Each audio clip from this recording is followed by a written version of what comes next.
Ladies and gentlemen, today I'm going to be showing you how I got round 100 on Shi No Numa. This is the third map in the Zombie Chronicles series where I'm getting round 100 and making a tutorial showing you guys how to get round 100 on every single Zombie Chronicles map, also including the Giant, because I did not do that map yet. But if you haven't already watched, make sure you go check out the Knocked or Untoned round 100 guide and also the Baroque 100 guide. I will make sure to link those down in the description for you guys to watch. But the Shi No Numa round 100 is actually very simple. Like Baroque, this map seems like a hard map from the outside. You know, no pack-a-punch, can't have more than 4 perks. All this stuff makes it seem like it's very hard, but to be honest, it's honestly really easy and simple. First things first, make sure you buy Quick Revive in the first room and leave the first room once you hit dog. As you see right there, round 6 dogs, the fog rolls in, and then instantly start hitting the box for the Wonder Waff, Mark II, and also monkeys. I ended up actually using a box patch, so I didn't have to deal with getting the box in locations where I can't open it. Now, there's actually one location where the box goes that if it goes there, you have to actually restart. The whole strat you're going to be doing in the high rounds is actually going to get invalidated if the box goes there, and this is the fishing hut. I'll actually pull up a map right here where I have. Right here, you'll see this is the fishing hut, so the flogger, the hut by the flogger, which is this one, the box lands in there. Cannot open this door. This door you cannot open. You can open up this door, this door, this door. These 2 huts you are going to actually need to open. You don't need to open Doctor's Quarter. That's not necessary. But these 2 huts you are going to have to go to eventually. Now, another piece of RNG is actually the perks. So right there, you see I actually get Jug in this hut, which is good. We need to get Jug and Speed Cola. Now, like the box, if Jug or Speed Cola lands inside of the fishing hut, then you have to restart because you need those 2 perks to get to round 100. Those 2 perks are going to be super necessary for the high rounds. And like I said before, you cannot open the fishing hut. Our 4th perk is actually going to be Stamina Up, and you get Stamina Up obviously from the Wonder Fizz. You end up running out of Quick Revive. Honestly, what I did was I just didn't buy a 4th perk. Now, you could buy Double Tap or Mule Kick if you have the 3rd hut open, but you honestly don't have to. Speed Cola, Jug, and Stam are literally the only 3 perks you need. But once you are fully set up, you got the Mark II, Waff, and Monkeys, then make your way back to this hut. This hut is going to be the fast hut. So literally all you have to do is just stay inside of this hut. Do not leave. This map, believe it or not, as one of the worst spawn breaches. If you don't know what breaching spawn is, that basically means like leaving the fast area, causing zombies to spawn far away from the fast area. On maps like Baroque, you breach spawns, the zombies are only going to spawn in like 1 or 2 other barriers. If you step out of this area, if I just step onto that wooden platform, zombies are literally going to spawn on the other side of the map all the way by the flogger. So breaching spawns is horrible on Shi No Numa, so it is key to not leave this hut. When you get to around the 30s, I want to start using the trap because those zombies make your life a lot easier. Especially if you're not using double tap, of course, the trap will make your life so much easier with killing zombies. Feel free to use the Waff. What I was doing was spamming for Alchem. Obviously, I was playing Classics. If you are going to use Classics, make sure you definitely use Alchem because Alchem is obviously the best Classic Gobblegum. Basically, 2 minutes of infinite ammo and also 2 max ammo. So it's very good. You have an Alchem in your cycle. So as you see right now, I have 2 full Alchems on me. Right now, if I had a Alchem in my cycle, meaning if I hit that Gobblegum machine, there is a possibility of me getting another Alchem. Instead of me just not hitting the Gobblegum because I don't want to overlap my Alchems, let me shoot my Waff. Even though shooting the Waff might be, you know, a little bit of a waste of ammo, I have an Alchem on me right now. Let me just make my life easier and just use my Waff. There's nothing that's going to hurt. I mean, obviously the fastest thing to do would of course be to keep using the Mark II and stop using the Waff. If you're not really playing for speed, all you care about is just getting to that high round, then just use the Waff. Now, if you're in a scenario where you don't have Alchem in your cycle, then I would definitely suggest try to use the Mark II as much as you can. Maybe turn on the trap.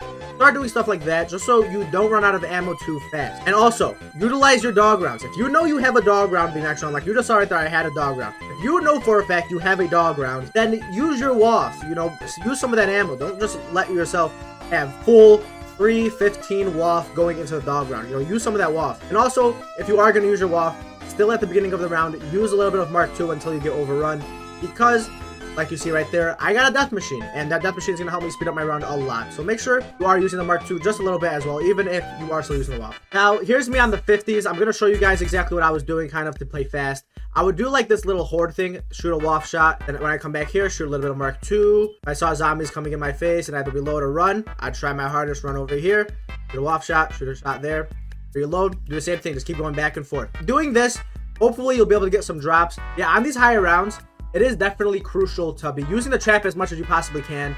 Even if you have an Alchem in your cycle, still at this point, use the trap.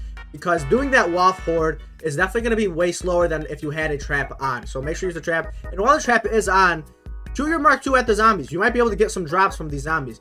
As you see right here, around the round 50 mark, maybe to the 60s, the game starts breaking. All the FX actually starts disappearing. As you see right there, there's a max ammo with literally no green effects. Also, the trap is on, but it doesn't look like it's on. So Shi No Numa is a very broken map in that regard. The game is not broken. If you're confused what's happening, that is what's happening. The game just breaks on Shi No Numa for some reason. As soon as the trap turns off, shoot some Mark II. Once I get zombies in my face, I'm gonna go ahead and run all the way back. You see right there, there's no zombies in my face, so there's no need to run. But right there, it seemed like a lot of zombies. And if you are running, pull out your WAF. Do not run with the Mark II, because the Mark II is not going to save you, especially on 50s. Now, guys, I'm going to show you the actual high round strategy. You need to start this strategy. Well, at least what I did was when I had no more Mark II ammo, no more alchems, and I used all of my points on the Gobble machine. Very important to only spend your points when you need to on the Gobble machine, because that will allow you to stay camping for as long as possibly can. And you see right here, I'm on round 68. This is the first round I actually did in this trap strat. I was able to camp for 68 rounds, which is pretty freaking good. Saving up points, grabbing double points is going to help you a lot. So make sure you guys are not lacking on points and only start this strategy that you see I'm doing right now when you have no more points. In the 60s, I'm pretty sure it costs around 64,000 to double hit. So you see right here, I have 28,000. So obviously I cannot double hit anymore. But right here, I'm going to explain the high round strategy to you. So we're going to start off in the flogger. What you're going to do is stay here for about 10 seconds. When zombies start spawning in, you see zombies are spawning in. And then prone, as soon as you hit this wooden fence, just prone. Make sure you're proning. And then once you get out, go all the way to the left. You see, I'm hugging the wall right now. You might have not noticed that. I'll rewind it if you haven't. You cannot just crawl straight out. As you're crawling out, see that zombie's going to be there. Crawl to your left. Hug the wall. When you hug the wall, it actually makes you a lot faster. Hug the wall, and now haul ass to this trap. Now, obviously, depending on which trap you just came from. Of course, I just came from the other one, so I'm going to this trap. Go to this trap, and then instantly turn on the trap. No waiting. Do not wait. Turn on that trap. Maybe one zombie will get in. Now, what you're going to do is train here with these zombies for 20 seconds. Depending if you have an alchem on you, or if you have, a guaranteed dog round next round, you might want to shoot the WAF, kill some of these zombies, as they're just chilling. But if not, just wait until 20 seconds. You see right there my trap timer. 20 seconds. And try and run out. So if there's a space, you see a gap. Obviously, there was no gap there. Run out. There's going to be a gap. There's no gap. I thought that was sketchy, so I didn't go back. See, is there a gap there? There's no gap. So keep doing this. You might get the gap instantly, or you just might never get the gap. So right there's no gap either. And when it hits 40 seconds, the trap actually turns off. So now there is a gap. So we're fine. Obviously, it sucks because now those zombies behind me did not die. But whatever. So as they're running back, make sure you are shooting the STG. Don't just run instantly. Wait for the zombies to get into your face right here. Then right there. Kind of hold up a little bit. Let the zombies catch up. Don't just go straight to the flogger, because the zombies will eventually despawn if you do that. Still right here, make sure you're shooting your STG. You should use all of your STG ammo. Oh, and I didn't even mention yet. Make sure you are trading out the Mark II for the STG eventually. And as the zombies are running through, make sure you're shooting them. You should have no ammo in the reserves. As you see right there, I have 25-0, which is perfect. The zombie jumps over the fence. We're doing the same exact thing as before. Prone, as soon as you hit that wooden fence, boom.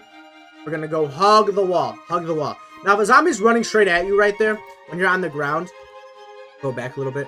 If a zombie's running at you while you're on the ground under the flogger, like say there's a zombie coming all the way into my face, what you can do is either kind of chill back by the flogger and let the zombie die to the flogger, or you can just shoot it with your WAF. Now, shooting it with your WAF might be a little sketchy, because shooting a zombie with your WAF, it's going to stop your whole entire guy's movement. IQ, like my signal for getting up, was when I got to this like green grass, right? Like this patchy grass. When I get into it, I just run, get up. And you're going to want to run through here. If the pathway is blocked, just go around. Obviously, going around is not bad. But this is the next trap strap. Go over here, run around the zombie. Try your hardest not to shoot any WAF. Obviously, we have no way of getting ammo back. And we're going to turn on this trap instantly. This trap is actually a lot harder to run out of, but you are going to want to run out of it. And also, if you're curious on how I have a trap timer, all I did was actually set my split bind on live split to F. So every time I pressed F, my game would split. Go on a trap timer, literally just do that. Just make your split F. If you hit 20 seconds, try and find a pathway to run out. But this is going to be a lot harder because the zombies take a longer time to get to your face. Right there, you see? It kind of looked like, yeah, I could have easily died right there if the zombies let me through. So, good thing they blocked me. Right there, you see, I kind of found a gap, so I got out of there. Going left or right is fine. Just go wherever there is no zombies. So, right there, you saw there was a lot of zombies on the left, so I went right. Sometimes there might be zombies on the right and I have to go left. Like, figure it out. There's no right or wrong answer. Maybe if you're playing super duper fast, there might be a problem. Make sure if you do leave, like if you are able to leave the trap right at that 20-second mark, make sure you're training these zombies a lot more because this flogger will not turn on fast enough. Definitely want to make sure. And basically, boom, now we do the same exact thing. Go back to the other trap. And that is the whole entire strategy. So the strategy is actually very simple. My first time doing this, I actually got round 87, believe it or not. The only reason I died in that game, I took all 4 of my downs. 3 of them were from the flogger because I literally had no idea how to use the flogger. Also, I died to the trap because I was just forcing myself to. So it is really simple, guys. It's a very easy strategy. Don't make it hard on yourself. If you have to shoot off, shoot off. If you have to use your in plain sight, then use your in plain sight. There's no harm done. Now, if you're wondering, by the way, once you have an alchem out of your gobble machine, no matter when you get it, come back to this room. Use the trap as much as you can, and when the trap is off, just go ahead and train with your alchem, as you see I am doing right now. Exactly how we were doing before. And yeah, once you pop your alchem, just go ahead and start spamming your shots. I would suggest grenade swapping, like I said in my last video. Yeah, other than that, guys, this is literally the whole entire strategy. Really nothing else to it. If you are going to use, obviously, classics, make sure you are using ABH and IPS. If you're going to use megas, then you honestly could just camp in this whole entire room this whole time. But yeah, make sure you are using your alchems, IPS, ABH to get around 100. If you guys have any other questions, make sure you just comment under this video. I'll make sure to respond to all of them. You guys can also check out my Discord, ask any questions you have in there. Also, the camo mod I used in this video is Camo V6, purple version. It is in my Discord, so if you want to use that, make sure you guys go check that out. Camo V9 is actually dropping next week, so make sure you guys stay excited for that. Hope you guys did enjoy the video. Make sure you like and subscribe for more tutorials, and I'll see you guys later.